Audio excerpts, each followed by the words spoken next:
होता है दोस्तों स्प्रूस का पेड़, स्प्रूस ट्री कहते हैं इसको। कैसा दिखता है ये देख लो।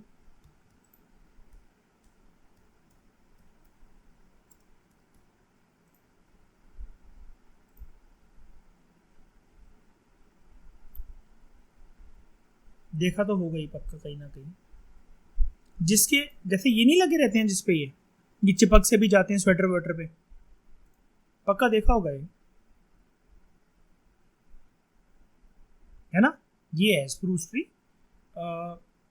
इस पे ये मतलब बर्फीले इलाकों पे, पहाड़ी इलाकों पे, या वैसे भी कहीं पर भी हो सकते हैं, कहीं पर भी हो सकता है वैसे ही।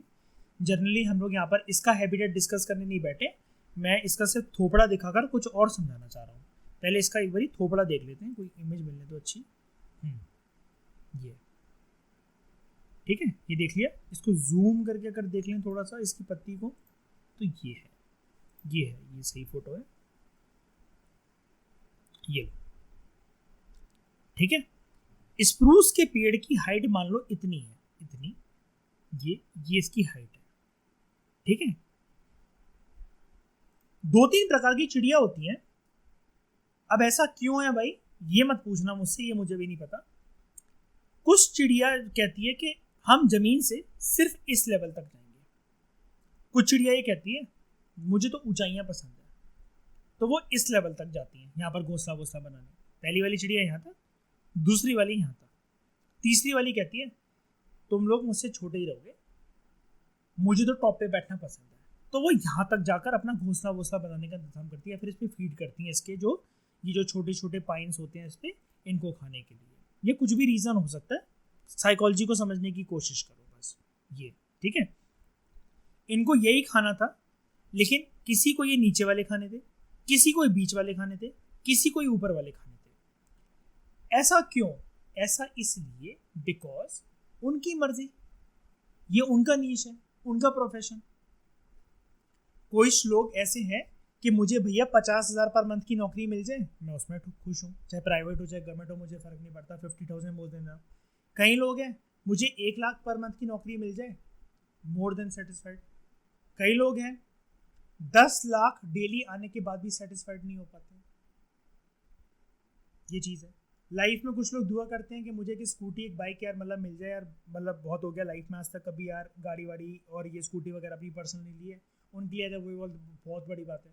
कई लोग होते हैं गाड़ी पे गाड़ियाँ, हर दिवाली पे हर साल में 2-2 बार उनके पास गाड़ी स्कूटी मतलब वो ले लेते हैं शौकिया तौर पे, ऐसा है लगाया जाओ। ऐसा क्यों करते हैं सब लोग अलग अलग बिहेव? उनका नीश है, उनका प्रोफेशन है, उनकी मर्जी। क्या वर्ड पढ़ा था हमने यहाँ पर? उनका लाइफस्टाइल, उनका प्रोफेशन। और ये हर स्पीशी का अलग होता है उस हैबिटेट में रहने वाले का। जैसे मयूर अपने घर में हो सकता है बहुत ज़्यादा खर्चीला हो, बाकी लोग कंजूस हों, तो उसको मना करते रहते हैं कि पैसे बचाया करो, वो काम आएंगे, क्या करोगे खा पी के और वो करके। तो वो कहता है कि मैं अपने कमा रहा हूँ, इससे क्या हो गया खर्चा करने से। बाकी लोगों की साइकोलॉजी ऐसी नहीं है कि वो खुले हाथ क्यों खुला खर्चा करें जितना वो मयूर को करते हुए देखते हैं। क्यों सब लोग ऐसे अलग अलग क्यों है एक ही हैबिटेट में? बिकॉज सबका नीश यूनिक है, सबका नीश यूनिक है। चिड़िया की बात करते हैं, स्प्रूस ट्री वाली एक चिड़िया होती है yellow rumped warbler. Yellow rumped warbler, एक मिनट रुकना। अच्छा ये वैसे नहीं होगा,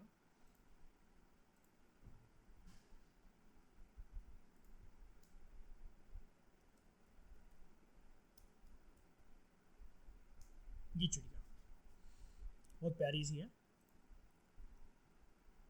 एनवायरनमेंट में जितने बार दोस्तों किसी जानवर, चिड़िया, तोता, मैना की फोटो आएगी, आप उतनी बार गूगल क्रोम पे जा जाके देखना, वो वैसे ही कवर होता है। ये बिल्कुल बेसिक चीज़ है कि इसके बस नाम आ रहे हैं अभी, बाद में आपको पता है ना कि वो आता है वाइल्ड लाइफ कंजर्वेशन एक्ट में इसका क्या स्टेटस है, ये कहाँ पर पाया जाता है, ये मूल रूप से कहाँ का निवासी है, क्या ये सिर्फ इंडिया में मिलता है या दूसरी कंट्रीज में भी मिलता है, क्या यूएन की कोई कन्वेंशन है इस स्पीशी को प्रोटेक्ट करने के लिए।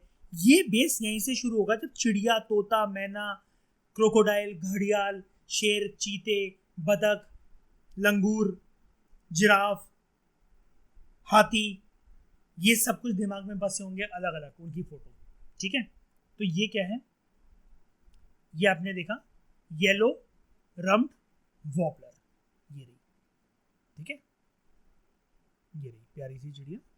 ये बताना क्या चाह रहा हूं मैं इसके बारे में, ये पेड़ के लोअर पार्ट में फीड करती है स्प्रूस ट्री के, ये सिर्फ यहां तक रहती है, यहां तक, इधर तक, ये वाली चिड़िया सिर्फ यहां तक रहती है। उसके बाद एक दूसरी चिड़िया होती है बे ब्रेस्टेड वॉबलर, तीनों हैं वॉबलर, बस नाम अलग अलग है, बे ब्रेस्टेड वॉबलर।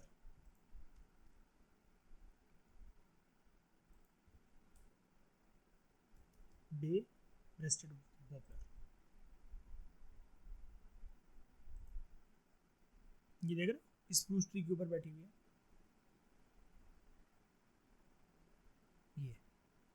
ये क्या करती है, it feeds in the middle part of the tree. ना ये इसकी ऊपर जाती है ना ये इसके नीचे जाती है, इसको जो भी खाना होता है, जो भी खाना होता है, कीड़े मकोड़े या घोंसला वोसला जो भी बनाना होता है, ये सिर्फ मिडल पार्ट में इसके, उससे नीचे नहीं। ये कहती है भाई इससे यहाँ पर झुकना, मेरा येलो रम्ड वॉबलर की औकात पे आना मेरे लिए हराम है, और इतनी मेरी दम नहीं है कि मैं केप में वॉबलर को टैकल कर सकूं। केप में वॉबलर काइंड ऑफ आप ऐसे याद रख सकते हो जैसे मैंने रखा हुआ है कि एक याद हो गया तो बाकी मुझे याद आ जाते हैं। केप मतलब कैप से, कैप हमेशा सर के ऊपर लगाई जाती है टॉप पर, ठीक है। अब याद तो रखना ही है ना, कुछ भी नॉनसेंस बनाकर या कैसे भी करके यार, है ना, क्योंकि जब पढ़ रहे हैं तब तो कोई दिक्कत नहीं है। ये देखो ये बैठी हुई है सबसे टॉप पे, ये रही, ठीक है। ये क्या करती है, it feeds at the tip of the top branches of the tree, यहां तक। ये कहती है भैया तुम्हारे लेवल पे मुझे नहीं गिरना है, आई एम रैंक 1 केप में वॉबलर। इसका अलग ही ईगो है कि मुझे नीचे नहीं जाना, खाना मिलेगा तो इतने हिस्से में ढूंढ लेना है, वरना नहीं जाना। समझ में ये नहीं आ रहा मुझे ऐसी हरकतें क्यों, तीनों में अलग अलग तरीके वो क्यों है भैया। इसकी तो लंका लगी हुई है, ये है काइंड ऑफ, अगर मैं इसको ऐसा बोलूं भैया तुम तो लग रहे हो मुझे इस पेड़ के शूद्र, तुम मुझे लग रहे हो बनिया, तुम हो ब्राह्मण क्षत्रिय टाइप।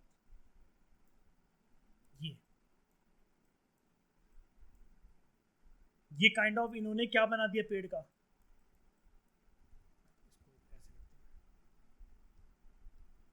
वर्णा सिस्टम बना दिया काइंड ऑफ। ऐसा क्यों है, लेकिन ये कंसेप्ट समझाने का तरीका, मतलब ये नहीं है मेरा, कोई ऑफेंड मत हो जाना कि ये ऐसा बोल रहे हैं, लेकिन कंसेप्ट समझाने का तरीका मेरा ये है कि इसकी औकात पेड़ के मिडल सेक्शन तक जाने की नहीं है।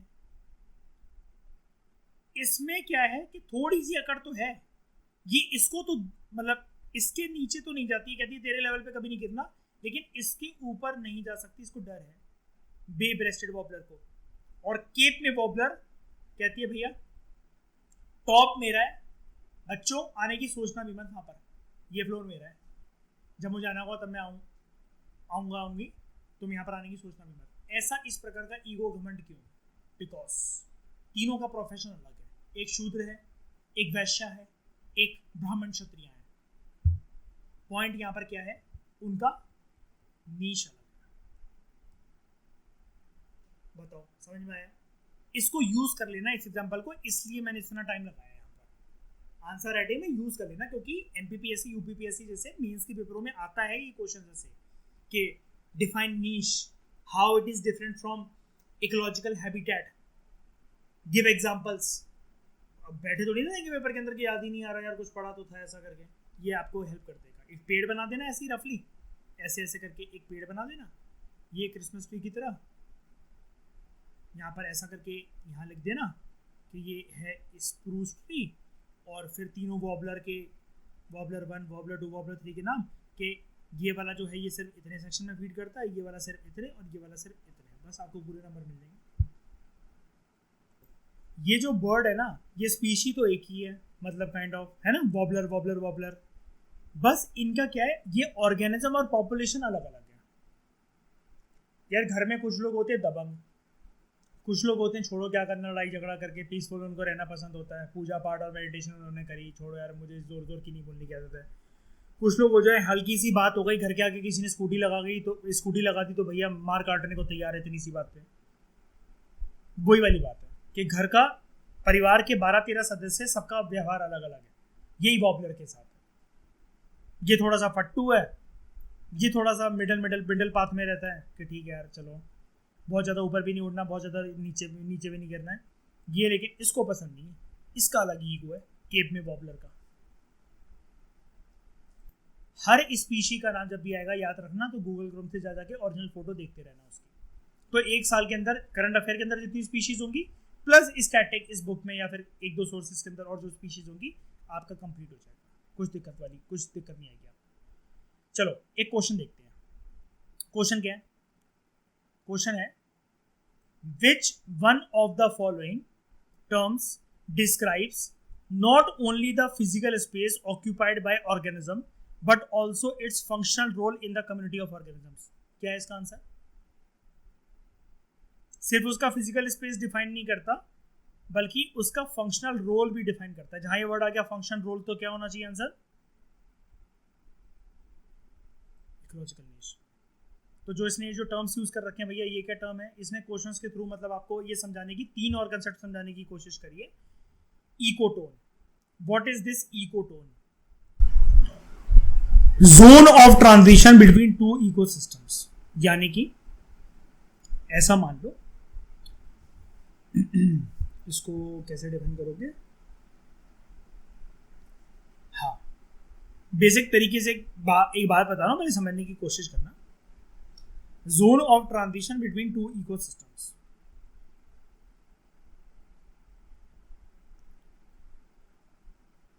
ये है पहाड़,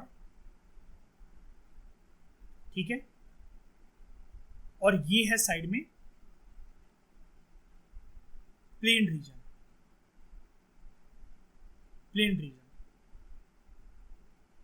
प्लेन रीजन मतलब समझ रहे हो, जैसे प्लेन, जैसे दिल्ली एक प्लेन है, पंजाब प्लेन्स हैं, ये वो करके, और ये हैं कुछ पहाड़।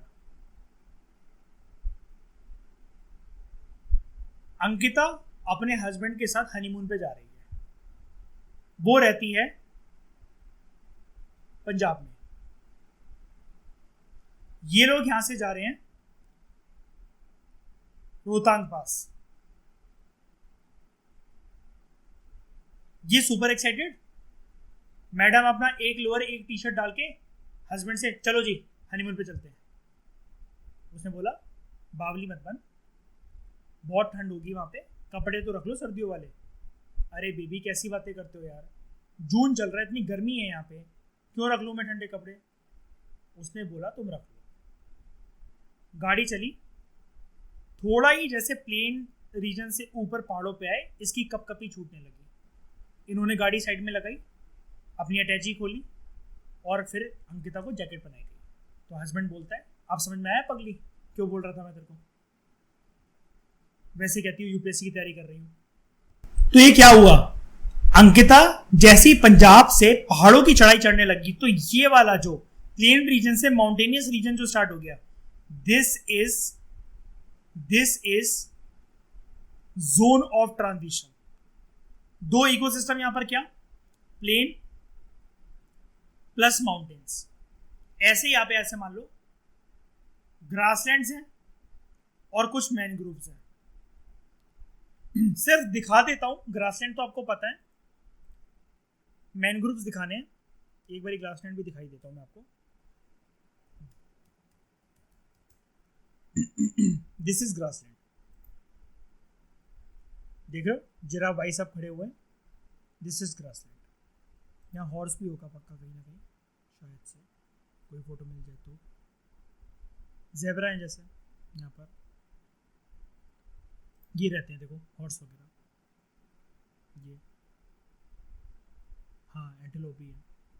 और मेरे को क्या दिखा रहा है? मैनग्रोव्स है ना, मैनग्रोव्स कैसे दिखते हैं ये देखो।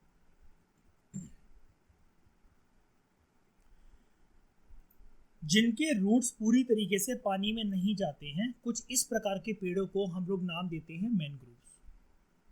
मैनग्रोव्स एक बहुत इंपॉर्टेंट पार्ट होते हैं, जो कि ये इंडिकेट करते हैं कि एक पर्टिकुलर इकोलॉजिकल सिस्टम की हेल्थ कैसी है। ये वर्ल्ड के सबसे बड़े मैनग्रोव्स कहाँ होते हैं, कोई मुझे बता सकता है? Sundarbans, very good. ठीक है, और प्रिया मैनग्रोव्स के नीचे पैर मत रखना, ये पकड़ लेगा वरना। ठीक है, तो मैनग्रोव देख लिया आप सबने। ठीक है, उसके बाद बात करते हैं हैबिटेट क्या होता है, सराउंडिंग जहाँ पर एक ऑर्गेनिज्म रहता है। अब जैसे जो अगर वो फिजिकल स्पेस की बात कर रहा था तो यहाँ तक तो ये डेफिनेशन ठीक हो जाती, लेकिन इसके साथ इसने क्या बोला, फिजिकल स्पेस बट ऑल्सो, ये देखो कीवर्ड देखो, बट ऑल्सो, मतलब एक चीज ऐड कर दी इसने स्पेस के साथ साथ, एक चीज और है फंक्शनल रोल। हैबिटेट में भैया रोल की बात नहीं होती है, जहां रोल की बात होगी इसका मतलब नीश तो पक्का है। और होम रेंज क्या होता है, इकोटोन तो हमने नहीं पढ़ा था, वो हमने समझ लिया। होम रेंज क्या होता है, होम रेंज एक ऐसा एरिया होता है where an animal lives and moves on a daily और पीरियोडिक बेसिस। ठीक है, ये थोड़ा सा बड़ा होता है हैबिटेट से। ठीक है, जैसे एक घर, एक ऑफिस, एक होम, यानी कि यार मतलब कहने का तरीका क्या है, इसने थोड़ा सा कॉम्प्लिकेटेड कर दिया इस बात को, इसको सिंपल ये बताना चाहिए था यार। कोई भी एक मान लो कि तुम्हारी गली में कोई भी एक कुत्ता होगा जिसको तुम बड़े साल से या एक डेढ़ साल से कुछ महीनों से देख रहे होगे, है ना, तुम उसको बुलाते हो शेरू। शेरू जर्नली या तो इस वाली गली में या इस वाली गली में या इस वाली गली में मिल ही जाता है, वो इन 3 गलियों के अलावा कहीं नहीं भटकता। ऐसे ही हर एक स्पीशी के साथ होता है। ऑब्वियसली बात है, तो जानते ही हो ना कि कभी कभार जैसे कुछ मतलब कभी कभार क्या मतलब कुछ कबूतर जो हैं तो वो पर्टिकुलर रीजन में ही घूमते रहते हैं उसी एरिया में। कोई क्रोकोडाइल है तो वो ऐसा नहीं करता है कि वो कल को यहाँ से भैया कोई चिड़िया वड़िया मार के खा गया या उसने किसी का शिकार कर लिया, अब वो भाई साहब मतलब कह रहे कि अब मैं ऑस्ट्रेलिया की तरफ जाऊंगा, फिर लौट कर आऊंगा आज से 10 साल बाद। पीरियोडिकली या डेली बेसिस पर जहां पर एक एनिमल अपनी एक्टिविटीज करते हैं या फिर हंटिंग करते हैं, अपना खाना गैदर करते हैं डेली उसी रीजन के आसपास, पीरियोडिकली मतलब आपको देखने को मिल जाता है। जैसे कोई एक तालाब है, वहां पर एक किसी ने बात फैलाई हुई है कि यहाँ पर मत जाना, एक बच्ची को एक मगरमच्छ खा गया था। अब जनरली क्या है कि वो तालाब तो बहुत बड़ा है, लेकिन फिर भी हर कोई उसमें जाने से बचेगा क्योंकि वो उसका रेगुलर एक होम रेंज है, वो उसी तालाब के इर्द गिर्द घूमता है, वो घड़ियाल या क्रोकोडाइल या मगरमच्छ। समझ गए, यही है। तो thank you very much for discussion.